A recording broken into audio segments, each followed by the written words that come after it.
방금 전에 들어온 소식입니다. 북한이 경의 동해선 일대에서 가림막을 설치하고 폭파 준비를 했다고 보도가 됐는데 그야말로 조금 전에 드디어 이 도로를 폭파했네요. 네, 그렇습니다. 그러니까 북한은 지금 완전히 휴전선을 국경으로 만들어 놓고 두 국가론을 지금 지향하면서 특히 최근에 이제 무슨 드론이다 무인기다 하면서 내부 정세를 격화시키는 가운데 개성으로 들어가는 이 경의선 일대 또 동해선 일대를 폭파시킴으로써 이제 물리적으로 남과 북이 따로 살자 이런 선언을 한 겁니다. 네, 시간상으로는 15일 낮 12시쯤이니까 이게 다분히 시점을 좀 조율하지 않았느냐, 북측에서. 이제 터뜨리려고 준비 잔뜩 하다가 점심때 딱 터뜨린 거예요. 네, 맞습니다. 지난 9일에 이제 김여정 부부장이나 북한 군부가 이걸 폭파하겠다 이렇게 이미 선언을 했고 아까 말씀하신 대로 가림막을 가려놓고 폭약을 다 조립하고 그랬습니다. 그걸 이제 완료하고 나니까 북한이라는 게 또 폭파 기술은 또 발달이 돼 있습니다. 그런데 이번에 이제 딱 오늘 15일 날 12시에 종로에 폭파했다는데 뭔가 좀 의미를 두려고 이 시간을 택했다고 보여집니다. 네. 자, 앞서 이와 관련한 우리 합동참모본부의 공식 발표가 있었습니다. 직접 들어보겠습니다. 일단 도로에 가림막을 설치해 놓고 그 가림막 뒤에서 작업하는 것들이 식별되고 있고요. 그 도로를 폭파하기 위한 준비 작업들을 하고 있습니다. 그래서 빠르면 오늘도 가능한 상태이고 또 북한이 공개한 대로 폭파도 할 수 있을 거라고 생각을 합니다. 네, 북한은 평양상공의 무인기가 우리 쪽에서 보낸 거라고 주장하고 있습니다만 자작극 가능성도 배제할 수는 없는데 아무튼 이 무인기가 김정은 집무실 위로 날아다닌 데 대한 대응이다. 이렇게 말하고 있죠? 네, 맞습니다. 그런데 북한은 몇 년 전에 우리 용산에 서울에 무인기를 안 보냈습니까? 보내놓고 지금 저기에 상당히 발끈하고 있는 것은 그 무인기가 들어왔다는 자체, 자신들이 대공망이 뚫렸다는 자체, 또 무인기가 뿌린 삐라에 보면은 김정은을 직접적으로 비판하는 아주 예리한 내용들이 들어 있습니다. 네. 그래서 그것만은 이제 더 이상 못 참겠다. 물론 이미 다 그 폭파 계획은 다 이 프로그램이 돼 있던 것이지만은 그런 몇 가지 사례들을 일례로 들면서 우리는 정당한 방어 행위를 한다 이런 식으로 지금 폭파를 감행을 한 겁니다. 네. 작년 말부터 육로단절 조치를 취해왔고 5월부터 석 달에 걸쳐서 단계적인 철거를 해오다가 네. 이제 폭파 쇼라고도 표현이 됩니다. 미리 준비하고 터뜨린 겁니다. 실제로 북한의 국방성은 14일에 위협 담화를 냈고 같은 날에 김여정이 두 번째 비난 담화를 냈습니다. 다 이게 순서대로 낸 것 같아요. 어떻게 보십니까? 네, 맞습니다. 김여정은 지금 현재 노동당 선전선동부 부부장이라고 합니다만 2인자죠. 예, 2인자지만 실제로 그 사람은 대남 대미, 그러니까 외교와 대남 관계의 총 컨트롤 타워라고 할 수 있습니다. 그래서 국방성 담화는 형식이고 김여정이 입에서 어떤 말이 나오냐에 따라서 이게 대남 관계가 지금 좌우지되고 있는데 그 여자가 이번에 발표를 함으로써 또 명령도 내린 명령권자도 아마 김여정이나 그 위에 있다면 이제 김정은이가 있을 수 있고 그래서 폭파를 함으로써 그 폭파의 상징성은 뭐겠습니까? 도로를 폭파한다, 철도를 폭파한다. 그러면 그 폭파에 아마 폭파 양을 얼마나 넣었는지 모르겠지만 그것이 패여져서 무슨 교통수단을 완전히 다닐 수도 없고 하나의 거대한 구덩이를 만들었죠. 거대한 구덩이를 만들어서 이것이 이제 차단이다, 국경이다 이런 걸 하기 위해서 이번에 폭파를 단행한 겁니다. 네, 우리 군사 전문가들은 북측의 만약에 이 화력이 이 폭파에 그치지 않고 남쪽에 떨어지는 그런 상황이 오면은 일부 국지전 상황이 벌어지는 게 아니냐는 얘기도 합니다. 어떻게 보세요? 네, 북한이 보통 폭파할 때 10만산 발파, 5만산 발파 이런 말을 잘 쓰는데 과연 이 휴전선 도로상의 지금 폭파를 몇백 톤, 몇천 톤의 화약을 넣는지는 모르겠습니다. 거기서 파편이나 돌덩어리나 이게 석조가 날아올 때 우리 군이 진지나 군인이 다칠 수도 있는 겁니다. 그 고리상으로 놓고 볼 네. 때. 이렇게 볼 때 북한은 그것도 각오를 하고 일단 긴장의 발화선을 만들기 위해서 거침없이 저렇게 도발을 해오는 겁니다. 네, 그렇게 봐야 되겠군요. 자, 이런 무력 충돌 가능성에 대해서 우리 합참은 14일 오후에 발표한 우리 군의 대비 태세를 설명했습니다. 역시 직접 들어보시죠.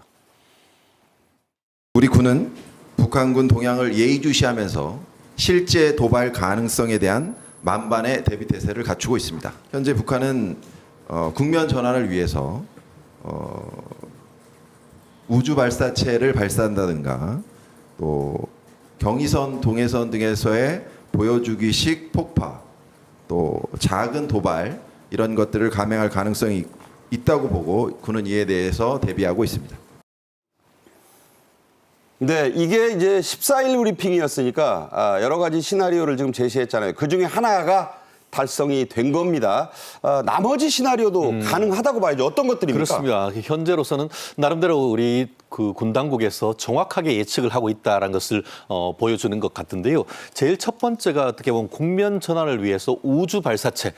결국 형식적으로는 우주 발사체지만 실질적으로는 ICBM 그 대륙간 탄도미사일을 발사를 함으로써 또는 정찰 위성. 그렇죠. 정찰 위성 이런 부분을 보내면서 어떻게 보면은 그 전체적인 특히 미국 내에서의 어떤 그 대선 과정에서의 자기들의 힘을 과시하는 그런 것을 하나의 생각을 할 수가 있고 더불어서 좀 전에 두 번째로 얘기하는 것은 경의선이라든가 동해선의 보여주기식 폭파를 통해 가지고 최근에 있어서의 어떤 남북 이국가론 한마디로 완전히 단절되실 네. 것이다라는 것을 보여주기 위한 것을 하고 특히 그 시점을 국민들이 가장 식사를 하면서 TV를 보는 시간인 12시를 통해서 감행했다는 점도 어떻게 보면 본인들의 어떤 그 퍼포먼스의 효과를 극대화시키는 그런 노력으로 보이는 것 같고요.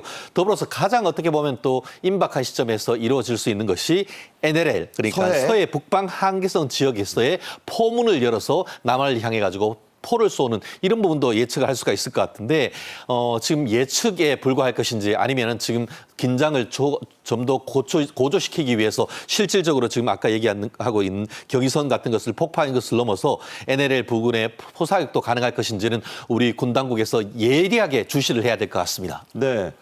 그래서 이와 관련해 김명수 합참의장이 14일에 인천해역방어사령부를 전격적으로 갔습니다. 다 의도된 방문이죠? 그렇습니다. 좀 전에 말씀드린 것처럼 한 3가지 예측되는 사안에 대해서 미리 대응하는 우리는 당신들의 도발에 대해서 미리 예측하고 있다는 것을 보여주기 위해서 김명수 합참의장께서 어제 14일 인천해역방어사령부를 직접 방문을 받고 현재의 어떤 방어 상황을 보고받았다라고 하는데요.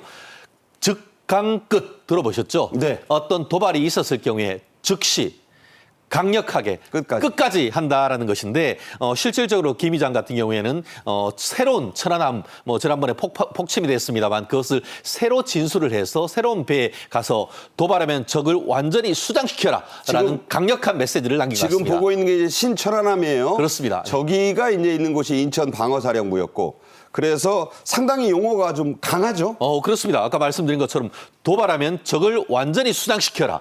원점 타격.